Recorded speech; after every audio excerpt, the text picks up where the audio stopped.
Hello, I'm the reviewer. You review it, I review you. This is my partner, Mr. It. Now, I'm going to admit something to you people. Me? No, not that! And that is a dirty lie!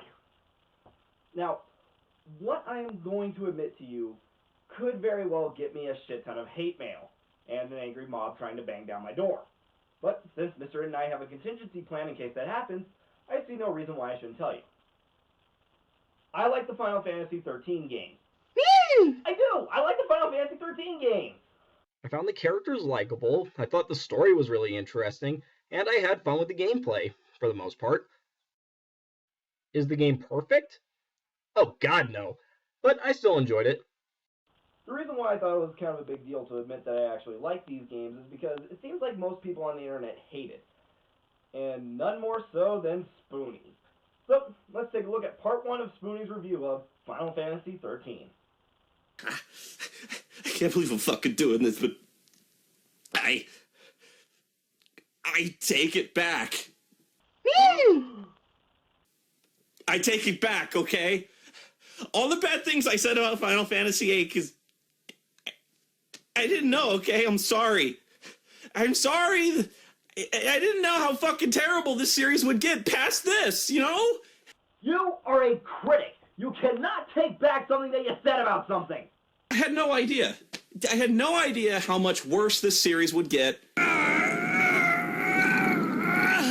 And worse. All hail Vaughn, sky part of Damaska. It's got a nice ring to it. Stay out of trouble. And worse. Do not shake the slippery tube. And worse. And don't forget the rotten cheese. Why do I have to do all the work? And, oh, Jesus God! What mother pumpers designed this?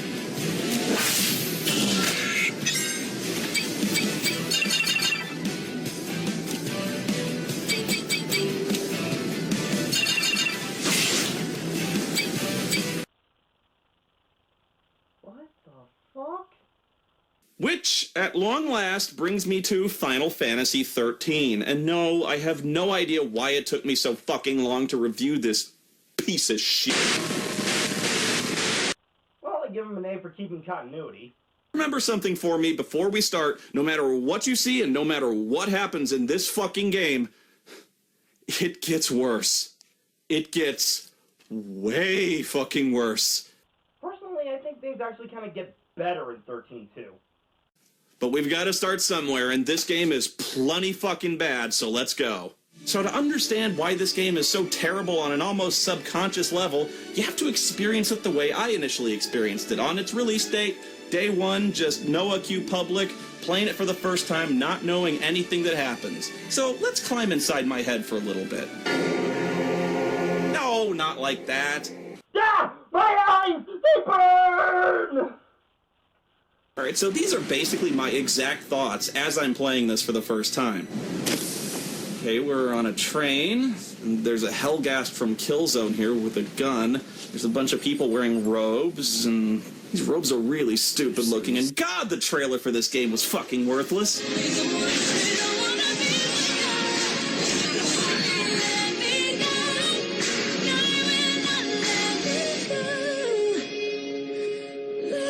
Rated teen. Right? Do you remember that? No. That was actually the trailer they used for TV. I mean, what the fuck was that?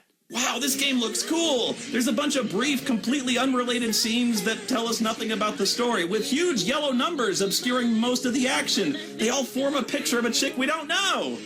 Yeah! Gentle J-pop music. I am so fucking pumped for this game now. Makes me totally in the mood to kill some fucking stormtroopers and derail this goddamn train. Yeah! Hey, J-pop gets us all pumped. I mean, watch what happens when I play the song for it right now.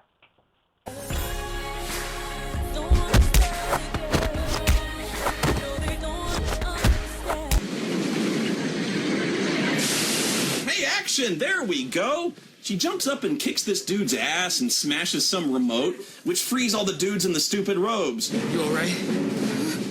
I'm not a lessee. Okay.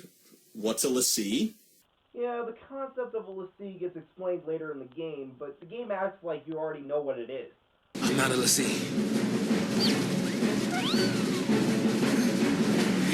Oh, God, that's just gross, man. How much bird shit do you think's collected in that dude's afro by now? Do you ever clean out a fucking bird cage? Because that's what that dude's hair smells like. I don't know, I just thought it was cute. Okay, so we're barely a minute in, and I'm already completely grossed out by Afro Guy here. The Kung Fu chick snaps her fingers, which creates an energy shield or something, I don't know. But it lets her fly all the way across the train car to drop kick another dude. Then she floats and enters bullet time and then stands on the ceiling to gun down a bunch more dudes. Man, that was pretty fucking cool, actually. Never seen that before. That'll be fun to play with. Sorry, Spoony, but that's not a gameplay mechanic here. If you want to play with that, try Kingdom Hearts 3D. They all want to fight. Good for them. Oh, cool. And now there's flying robots shooting at the train, so she takes a rocket launcher away from the guy. Wait, why would you need a rocket launcher on a train? Why not? It's a fucking rocket launcher! Hey, let's be rational now. Anyway, you fight it, and the robot deploys arms with 4 buzzsaw blades. Because why would you bother with boring old laser guns and missiles when you can put fucking buzzsaws on the end? Wait, no! Electro buzzsaws! Hey, you want effective or you want awesome. You can't have both, people. Because quite frankly, effective and awesome would just blow people's minds before you even had a chance to use it. Oh yeah, the death cannon.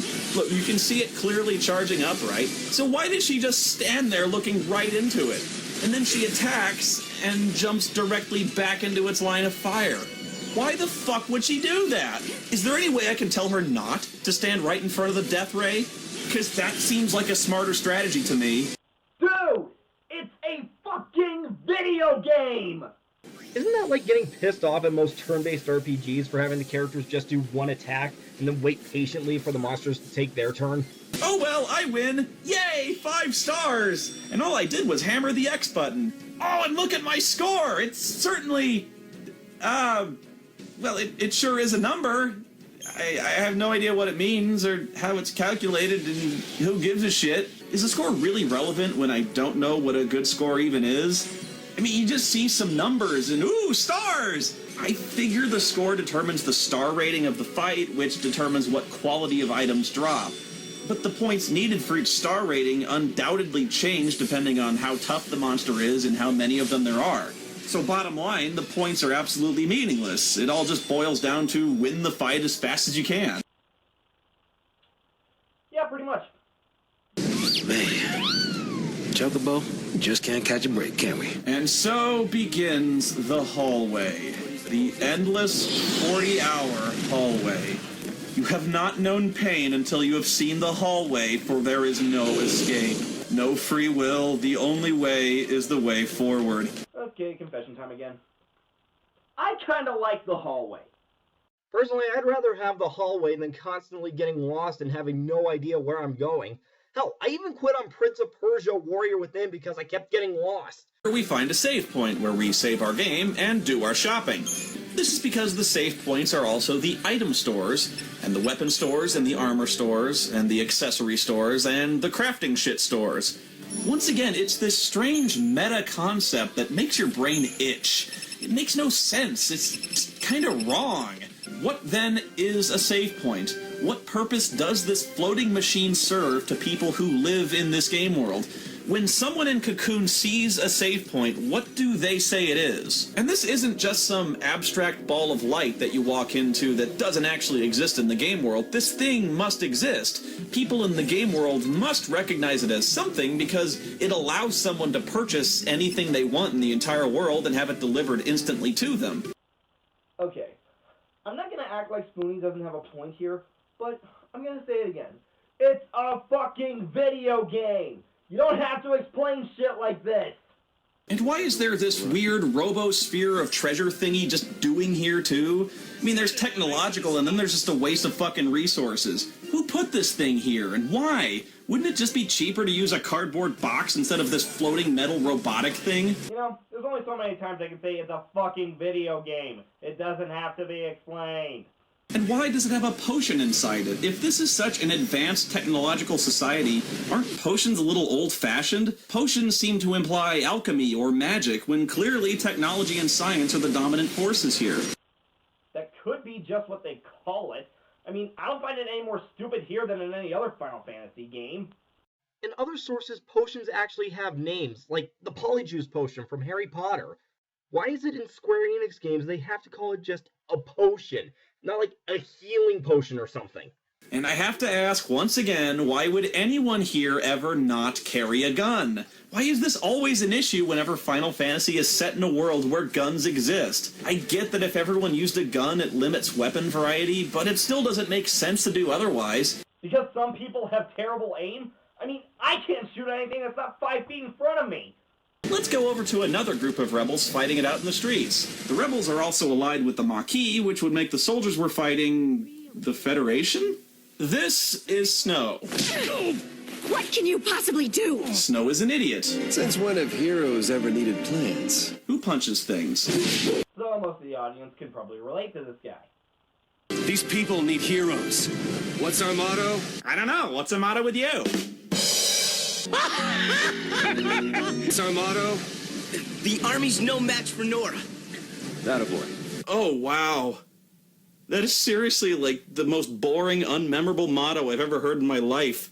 Yeah, they should try a more memorable motto, like... Hakuna Matata. Yeah, that. Snow and his guys are defending a bunch of refugees against this 15-foot-tall, 30-foot-long armored robotic behemoth. So naturally, the most logical course of action is to attack it with no weapons whatsoever. Okay, he's not fucking Beowulf here, you know? This is so fucking silly, it's impossible to take seriously, even in a world of robots, flying cities, and magic. There's suspension of disbelief, and there's get the fuck out. The man would turn his fists into red rubber lumps of crushed meat and bone before he'd scratch the fucking paint on this robot. But no, not only does Snow cause more damage to it with his hands than automatic weapons would, he punches the fucker so hard he completely obliterates it. Look, I'm not lying. The fucking thing is gone. Maybe Snow knows how to take advantage of a design flaw. This thing must weigh like 6 tons and he fucking annihilated it with an uppercut.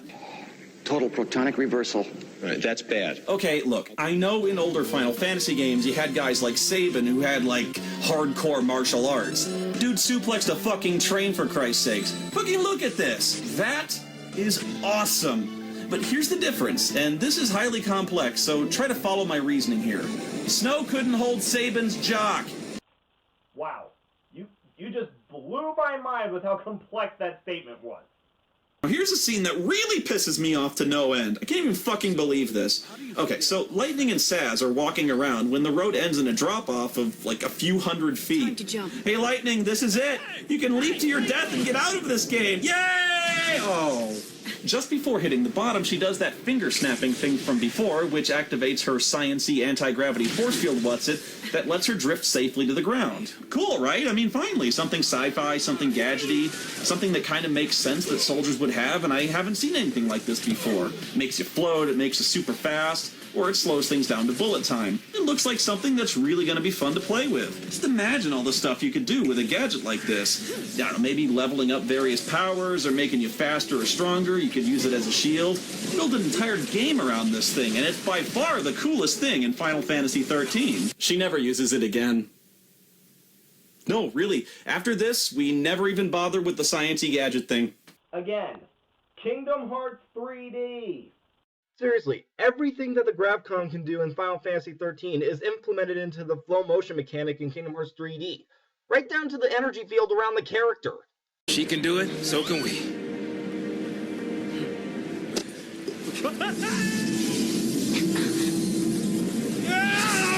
Oh, yeah, right. Fuck you. Not only is the field still inexplicably there, but he manages to hit this tiny exact same spot she did. And it's not like Lightning gave enough of a shit about this guy to leave the field on, because look how surprised she is to see him plummeting towards the ground. She barely gets out of the way. I don't know. To me, it looks more like something else caught her attention.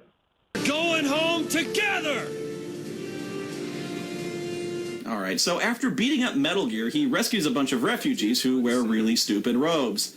Some of them volunteer to fight with Snow, so he orders them, all of whom, by the way, are completely untrained in the use of firearms, to pick up a rifle and go to town. Better than just sitting around waiting for death. Mom? Don't worry. Great mom, just abandoning her kid in a war zone when not 20 seconds ago, Snow asked for a volunteer to stay behind and guard the other refugees. Yeah, I can't deny that was kind of a bitch move. Suddenly, a laser blast destroys the road, gravely injuring Mom, despite her having no outward sign of injury of any kind. Another explosion hits and knocks them over the edge. They cling there desperately, but Snow can't hold on to her, and Mom falls to her death while two kids, Hope and Vanille, look on. Yeah, Snow can kill a 60-ton robot with his bare fists, but he can't lift a 120-pound woman. I can't blame that more on the fact that Hope's mom pretty much just gave up.